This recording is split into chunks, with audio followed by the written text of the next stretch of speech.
रहा गर्दिशों में हरदम मेरे इश्क का सितारा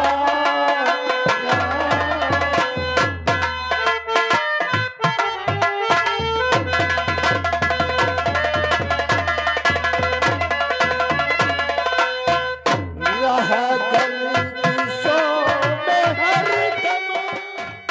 और हम देखते हैं किस माई के लाल में इतनी औकात है जो ठाकुर महान प्रताप से तेरी जिंदगी बचा सकता है। मरने के लिए तैयार हो जा रहा धर्मुआ, धर्मुआ चला।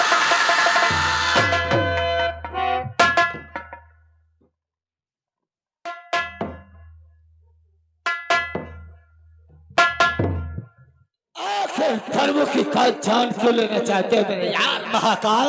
मेरे यार यह साला नारंग के खिलाफ गवाही देने से इनकार कर रहा है। ये अदालत में गवाही देगा प्रधान नारंग के खिलाफ। लेकिन कैसे? क्योंकि इसके ताले की चाबी हमारे पास है। इसके ताले की चाबी तुम्हारे पास? मतलब इसकी लौंडिया इस वक्त मेरे कब्जे में है। अरे तब तो साला धर्मुआ गवाही देगा। धर्मा किस मोड़ पर लाके खड़ा कर दिया, लेकिन मैं ये क्या देख रहा हूँ कि मेरी नादासी बची लोगों के हाथों में नहीं।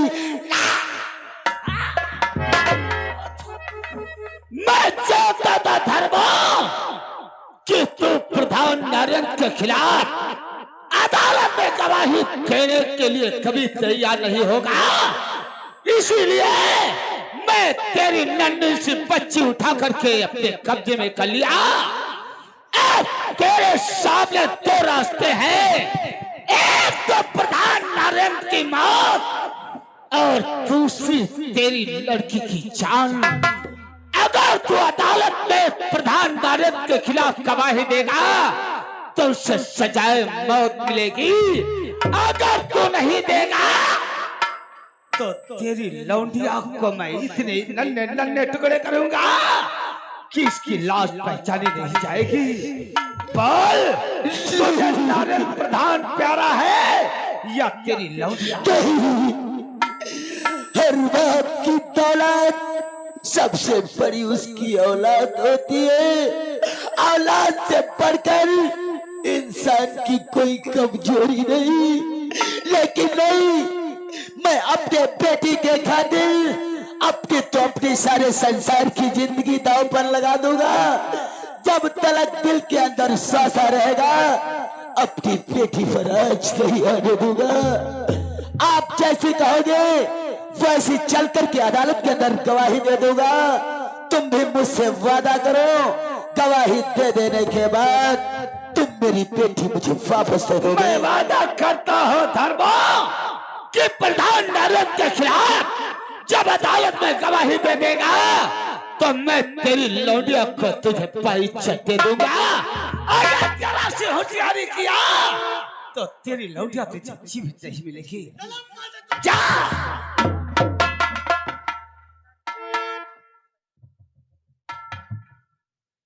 मेरे यार बोलो। आज तक तो मैं तुझे दोस्त समझता रहा। अरे तू तो मेरे जिगर का टुकड़ा है महाकाल, और तुम हमारे पुराने खानदानी वकील भी हो। अब 20 साल पहले की बात याद दिला दिया जब मैं सरकारी कोर्ट का वकील था और आपका एक केस मेरे पास आया था, जिस केस में आपको फांसी होने वाली थी। मैंने अदालत में ऐसी इल्तिजा किया था कि उस केस से तुम्हें पैचट रिहा करवा लिया था। उसी समय मैं समझ गया था कि आप मेरे दोस्त के लायक हो। उस केस की याद दिला दिया महाकाल। एक दिन मैं शराब के नशे में बैठा था और अपनी ही नौकरानी की लौंडिया जो 12 वर्ष की थी उसके साथ मैंने रेप कर दिया था।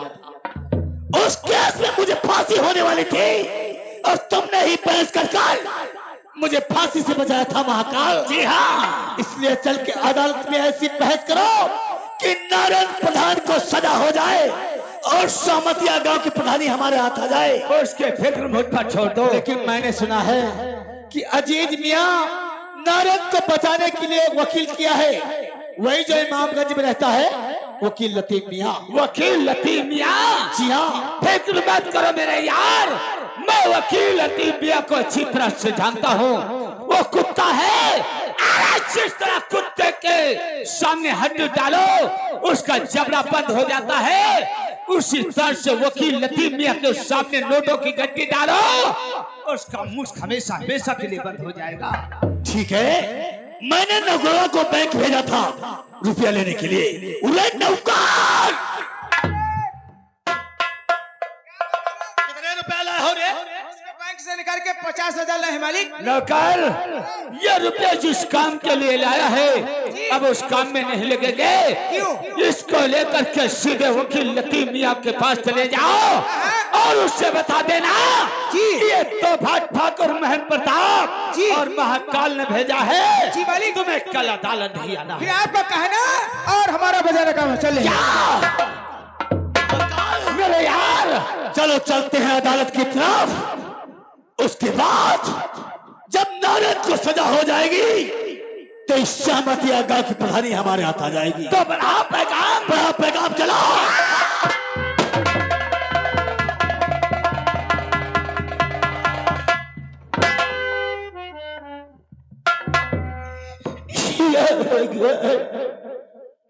किस मोड़ पर लाके खड़ा कर दिया।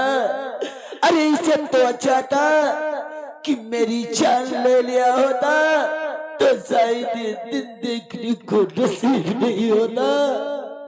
लेकिन मेरे दोस्त नारिंदर सिंह प्रधान, तुम मुझे माफ कर देना, क्योंकि तुम नहीं जानते कि मेरे पास क्या मजबूरी है। अरे मैं तो तुम्हारे खिलाफ अदालत के अंदर गवाही दे दूंगा, तुम्हें तो सिर्फ जेल होगी मेरे यार। अगर इन हाथों से मेरी बेटी की जान चली गई तो मैं अपनी बेटी को कभी नहीं पाऊंगा, क्योंकि अदालत चलना चाहिए। वो अदालत के अंदर हरामजादे मेरा इंतजार करते हो।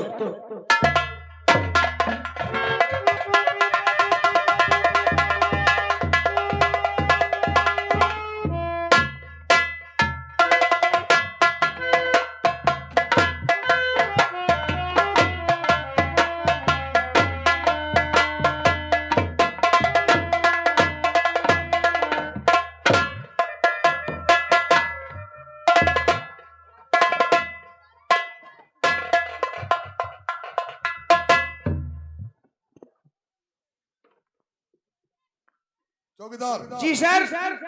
सब लोगों को इतला कर कि आज नरेंद्र सिंह के मुकदमे की बहस होने वाली है। जी सर। कोई भी अदालत के अंदर शोर को नहीं बचाएगा। अच्छा सर, बैठिए सर। एक बार सुन लो, जो अदालत होती है वो भगवान का घर होता है, ठीक है ना? कोई अदालत में बोलेगा ना बीच में डोलेगा। अगर कोई सरकारी कर्मचारी हो या प्राइवेट, अगर कोई बोल दिया कि यहाँ से सुपुर्द कर दिया जाएगा, ठीक है साहब? हमने सारा ऐलान कर दिया। जय शंकर की, हमने सारा ऐलान कर दिया, ठीक है सर? दीवान नमस्कार। है बोलो दीवान। जी सर। जय शंकर की। आइए ठाकुर साहब बैठिए। हमने सारी अदालत की सारी व्यवस्था कर दी सर।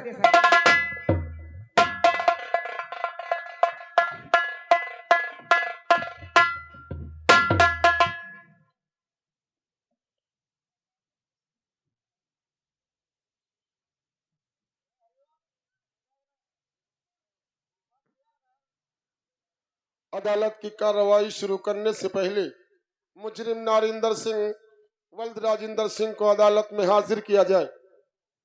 नारिंदर सिंह अदालत में हाजिर हो। नारिंदर सिंह अदालत में हाजिर हो।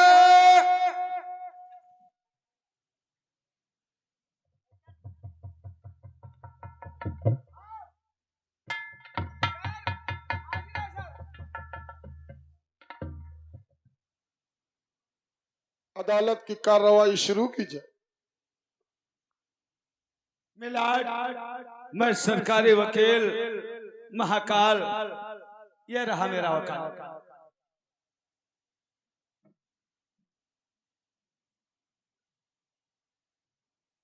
बहस जारी रहे।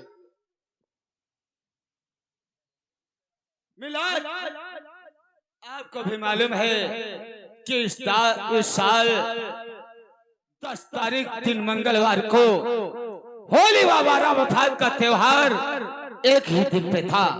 प्रधान नरेंद्र सिंह अपने गांव सोहबतिया में जाकर के 2,000 रुपये उन तमाम दुखियों गरीबों में न बांट कर उन तमाम शराबियों कबाबियों में बांटे जो शराबी शराब पीकर उस जगह पहुंचे जहां हिंदुओं की होली जलाई जाती थी। उसी जगह के मुसलमानों की नमाज अदा होती थी।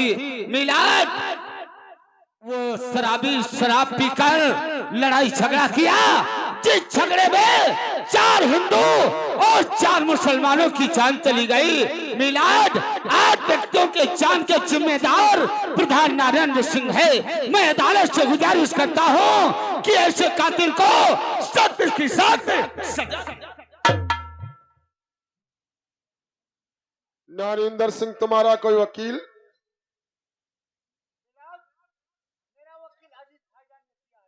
अजीज मियां, तुम्हारा वकील अब तक अदालत में हाजिर क्यों नहीं हुआ? साहब, वकील तो मैंने किया था, लगता है हमारे वकील का टाइम पे ना आना या तो किसी ने आने से मना कर दिया या तो मेरा वकील बिक गया साहब।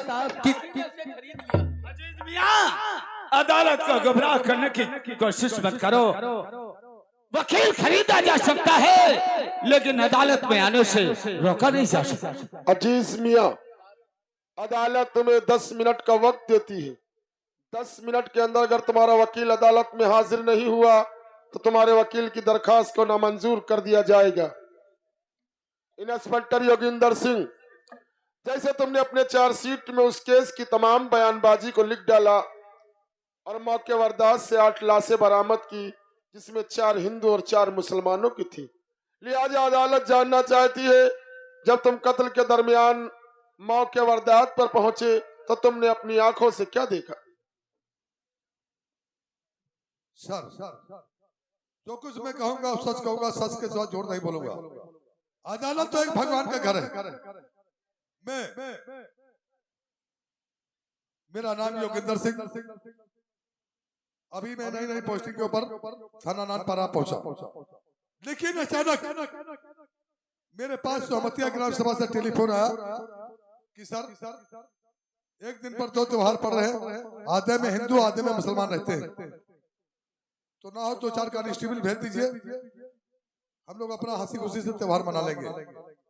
हमने सोचा कि चलो फ्री है, एसपी साहब को एप्लीकेशन दे करके हमने भी अपनी ड्यूटी वहां पर लगवा ली। लेकिन जाते जाते जब तक पहुंचे रास्ते में फिर मेरे पास टेलीफोन आ गया कि सर जल्दी आइए, दंगा हो गया। लेकिन वारदात के ऊपर जब पहुंचा तो वहां पर 7 लाशें गिर जा चुकी थी। 8वें की बारी नरेंद्र सिंह प्रधान के हाथ में चंद्रहास तलवार, जो कि बेगम रजिया का बेरहमी से मर्डर कर दिया। सर 5 मिनट और नहीं पहुंचता तो नरेंद्र सिंह प्रधान वहां से फरार हो जाता। मैं अदालत से गुजारिश करूंगा, मेरी अदालत से गुजारिश और रिक्वेस्ट मेरी यही है कि ऐसे खतरनाक मुजरिम को कड़ी से कड़ी और सख्त से सख्त सजा मिलनी चाहिए। यही मेरे अजीज मियां, 10 मिनट से ज्यादा वक्त बीत गया और तुम्हारा वकील अदालत में हाजिर नहीं हुआ, इसलिए तुम्हारे वकील की दरखास्त को नामंजूर किया जाता है। एडवोकेट महाकाल सिंह, जैसे तुमने अपने बयानबाजी में बताया कि त्योहार के पूर्व 2-2 हजार रुपये नरेंद्र सिंह प्रधान ने उन तमाम शराबियों कबाबियों में बांटे जिसकी वजह से दंगा फसाद हुआ और जिसमें 8 व्यक्तियों की जान चली गई। लिहाजा अदालत को चाहिए सबूत व गवाह। क्या तुम्हारे पास कोई ऐसा सबूत व गवाह मौजूद है जो अदालत में साबित कर सकता है कि त्योहार के पूर्व यानी कि पहले वो 2-2 हजार रुपये नरेंद्र सिंह प्रधान ने ही सबको दिए? मिलाद, मेरे पास ऐसे गवाह है जो अदालत को हिला करके रख देंगे। गवाहों के नाम? पहला गवाह धर्म किसान और दूसरा गवाह ठाकुर महेंद्र प्रताप सिंह। पहला गवाह धर्मो किसान को अदालत में पेश किया जाए। धर्मो किसान अदालत में हाजिर हो। धर्मो किसान अदालत में हाजिर हो। हाजिर है सर।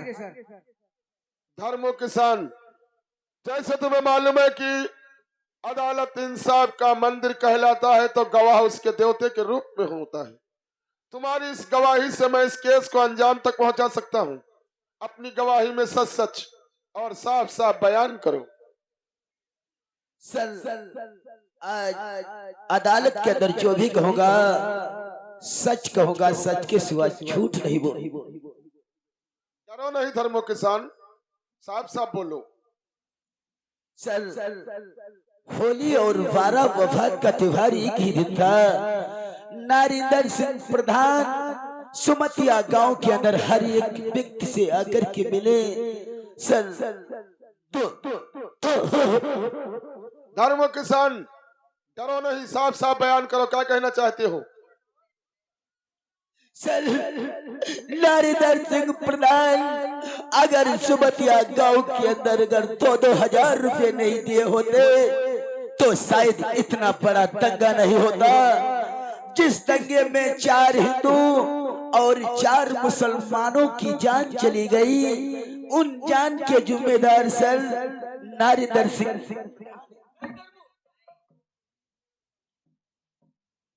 तुझे झूठ कहते हुए शर्म नहीं आती? तू सर नहीं जानता तेरे झूठे बयानों से हमारे प्रधान जी को सजा हो जाएगी। Order, order. अजीज मियां, अदालत का वक्त जाया ना करो, अपना काम करने दो। दूसरा गवाह महेंद्र प्रताप सिंह हाजिर हो।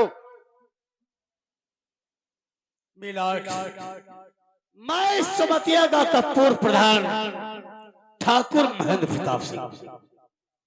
कल होली पर वो 12 फात का त्योहार था सर, जिस त्योहार में सभी हमारे हिंदू भाई होली मना रहे थे और मुस्लिम अपने जुलूस निकालने की तैयारी कर रहे थे, अपनी नमाज अदा करने की तैयारी कर रहे थे। और मैंने अपनी आंखों से देखा कि नारायण प्रधान हर एक गरीब व्यक्तियों से जाकर मिल रहा था और 2,000 रुपये उन्हें नजराने के तौर पे दे रहा था। अगर 2,000 रुपये नारायण प्रधान मिलाद इस गरीबों में न बांटा होता तो शायद लोग शराब पीकर इतना बड़ा दंगा नहीं करते जिस दंगे में 4 हिंदू 4 मुसलमानों की जान चली गई। इसलिए मिलाद, मुझे जो भी अदालत के अंदर कहना था सर, मैं आपसे बयान कर दिया और आगे आपकी मर्जी है मिलाद।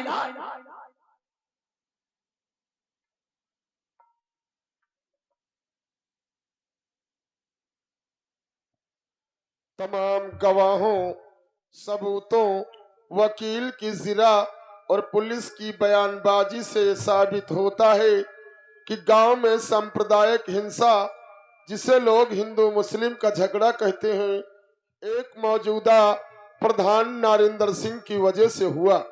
क्योंकि मौजूदा प्रधान गांव का जिम्मेदार होता है और ऐसी समस्या में नाकाम रहा और ऐन त्योहार ईद उल मिलादुन नबी यानी कि 12 वफात और होली के शुभ अवसर पर वो 2-2 हजार रुपये उन तमाम शराबियों कबाबियों में बांटे, जिसकी वजह से दंगा फसाद हुआ और जिसमें 8 व्यक्तियों की जान चली गई। लिहाजा ये अदालत इस केस में नारिंदर सिंह को दोषी करार पाते हुए ताजराते हिंद दफा 302 के तहत नारिंदर सिंह वल्द राजिंदर सिंह को सजाए मौत देती है।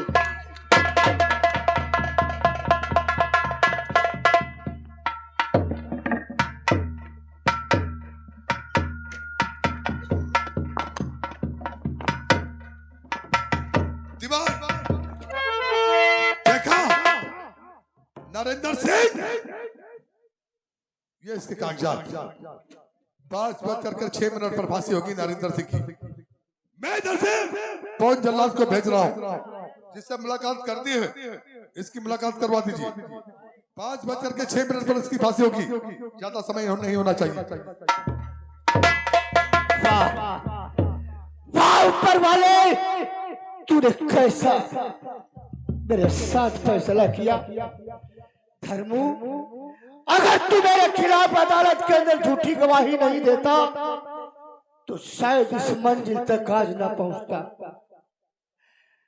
दोस्तों कहते हैं कभी सोचा न था ऐसा अंजाम होगा, कभी सोचा न था ऐसा अंजाम होगा, और एक वक्त का बादशाह आज गुलाम होगा।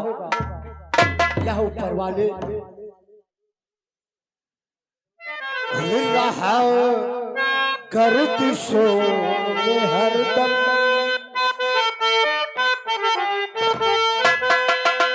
रहा गर्दिशों में हरदम मेरे इश्क का सितारा।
बंद करो भोसड़ी की चौकीदार नरेंद्र प्रधान, कुछ खाना चाहते हो या कोई के देखना चाहते हो? तुम्हारी आखिरी ख्वाहिश क्या है? साहब अगर आप हमसे पूछना चाहते हैं कि तुम्हारी आखिरी ख्वाहिश क्या है तो मैं ना तो कुछ खाऊंगा ना पीऊंगा। मेरी आखिरी ख्वाहिश है एक बार मुझे अजीज मियाँ से मिला दे और मेरी बीबी विनीता से मिला दो साहब। चौकीदार पहले इसकी हथकड़ी बीड़ी खोलो।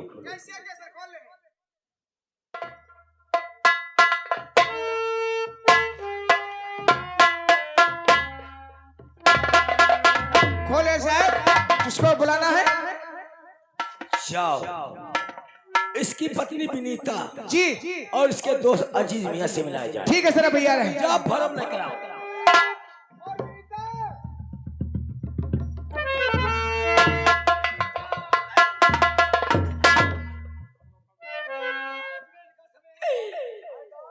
वाहे भगवान, आज दूल्हे की शादी दिखा दिया। क्या बताओ मेरे भाई, मैंने तो वकील किया था, ना जाने हमारे साथ किसने ऐसी साजिश खेला जो वकील को आने से मना कर दिया। अरे मैं तो बर्बाद हो गया, मेरा हरा भरा परिवार सब जड़ गया मेरे भाई। जितना दुख बेगम रजिया के मरने का नहीं, उससे कई गुना दुख तेरी फांसी की सजा सुनने पर। लेकिन एक बात धर्मू की नहीं समझ में आई, आखिर धर्मू ने झूठी गवाही दिया तो क्यों किया? सच कहा भाईजान, आपने तो हमारे लिए बहुत कोशिशें कर डाली लेकिन नाकामयाब रहे। लेकिन धर्मू तो मुझे अपना भाई मानता था, लेकिन आज मेरे खिलाफ कोर्ट के अंदर कैसे खिलाफ गवाही दे दिया। लेकिन मेरे भाईजान, लगता है कि धर्मू किसी मुसीबत में फंसा है, वरना धर्मू खुद फांसी पे चढ़ जाता और मेरे खिलाफ गवाही नहीं देता। विनीता, लेकिन स्वामी आज भगवान ने कैसा कहे ढा दिया जो आज हमसे तुम्हें जुदा कर रही। आपके बिना इस संसार में मैं कैसे जीऊंगी, किसके सहारे रहूंगी। सच कहा विनीता, शायद ऊपर वाले ने आज ही दिन तक हमारा तुम्हारा मिलन लिखा था। नहीं ऐसा मत कहिए। हाय कैसे जियोगे आए बे भला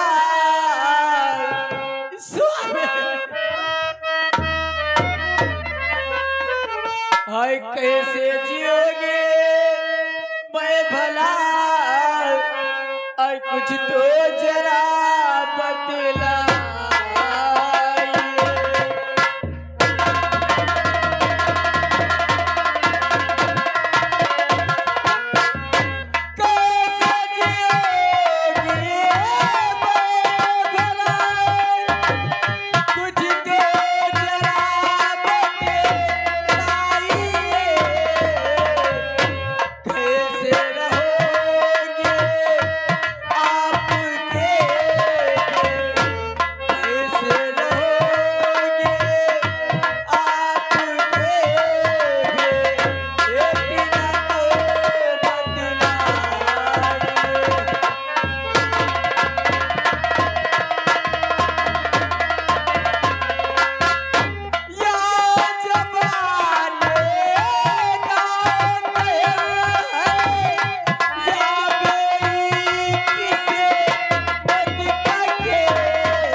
संसार में अकेली में नहीं रह पाओगी। विनीता, अब तुम्हें इस बच्चे के लिए जीना होगा। तेरा कहना मानो विनीता, और सब्र करे है प्यारी मेरी विनीता, और सब्र करे प्यारी मेरी है आज दिल के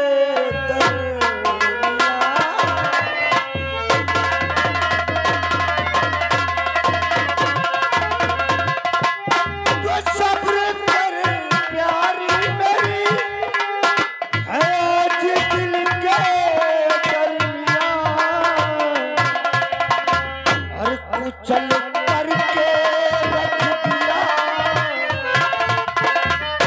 है, तू चल करके रख दिया अपना सारा आसिया।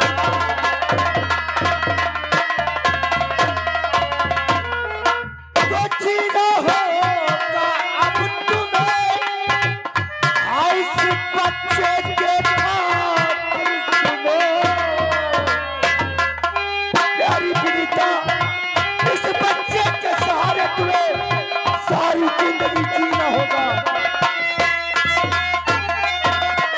तो जीना होगा अब तुम्हें और इस बच्चे के खातिर सुनो। और मेरे मरने का गम न करना,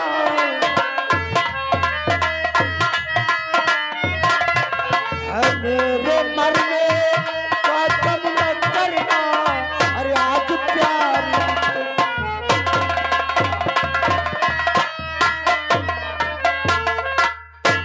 भाईजान, आप एक मुझसे वादा करो कि आज के बाद मेरी बीवी विनीता का ख्याल रखना और मेरे इस छोटे बच्चे को कोई ऐसे कॉलेज में शिक्षा दिलाना ताकि सयाना हो जाए, और सयाना होने पर कोई ऐसा बड़ा अफसर बन जाए ताकि उन जालिमों से चुन चुन के बदले ले सके। प्रधान जी, आपके हम गरीबों के ऊपर इतने बड़े एहसान हैं, हम अपने प्राणों को देकर भी एहसानों का बदला नहीं चुका सकते। लेकिन आज मैं वादा करता हूँ तुम्हारी बीवी और तुम्हारे बच्चे की देखरेख मैं करूंगा। मैं अपने बेटे सरदार से बढ़कर चलो मुलाकात का समय खत्म हुआ।